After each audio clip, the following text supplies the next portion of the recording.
On Christmas Eve, 1945, a fire destroyed the home of the Sodder family in Fayetteville, West Virginia.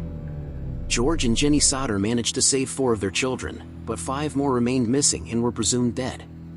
However, over the years, the family has never given up hope of finding out what really happened to their children. This is the story of the Sodder children. The Sodder family were Italian immigrants who had settled in West Virginia and established a successful business selling coal and scrap metal. George and Jenny Sodder had 10 children and lived in a 2-story house in Fayetteville. On Christmas Eve, 1945, 9 of the children were at home, while the oldest son, Joe, was serving in the Army. Around midnight, the Sodders were awakened by a phone call. Jenny answered it, but the person on the other end was unknown and asked for a name she didn't recognize. Shortly afterwards, the power went out.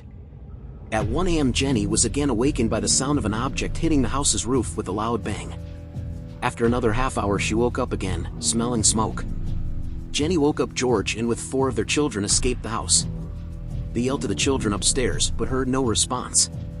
Marion ran to a neighbor's house for help where Mrs. Davis attempted to phone the fire department but was unable to get through to the switchboard operator. The Sodder family found it unusually difficult to call the fire department that night due to many small coincidences. The fire department did not respond until later that morning. The Sodders assumed that their children had died in the fire, but they were troubled by a number of inconsistencies in the official investigation.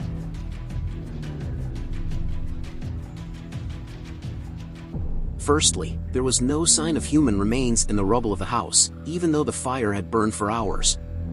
Secondly, the ladder that the family normally kept leaning against the house was found to be missing. Thirdly, Mr. Sodder wanted to drive his truck close to the house and climb it up to the children's floor, but it wouldn't start. Fourthly, the local coroner held that the fire was an accident caused by faulty wiring.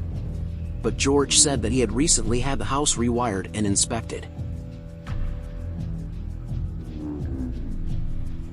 The Sodders hired private investigators to look into the case, and they found several suspicious leads.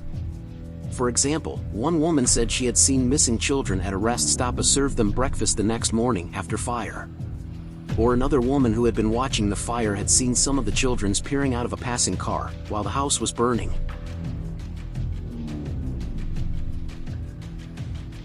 Over the years, various theories have been put forward about what might have happened to the Sodder children. Some people believe that they died in the fire and that their bodies were completely incinerated. Others think that they were kidnapped or even sold into human trafficking. Some have suggested that the fire was deliberately set by someone who wanted to harm the family. One letter from many that they received brought the Sodders what they believed was the most credible evidence that at least Lewis was still alive.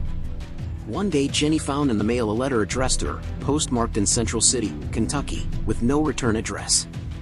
Inside was a picture of a young man of around 30 with features strongly resembling Lewis's, who would have been in his 30s if he had survived. The family hired another private detective to go to Central City and look into the missive, but he never reported back to the Sodders and they were unable to locate him afterwards. The picture nonetheless gave them hope. To this day, the fate of the 5 missing Sodder children remains unknown.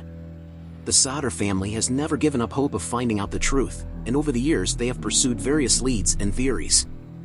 The case remains a baffling mystery and has inspired numerous investigations, books, and documentaries.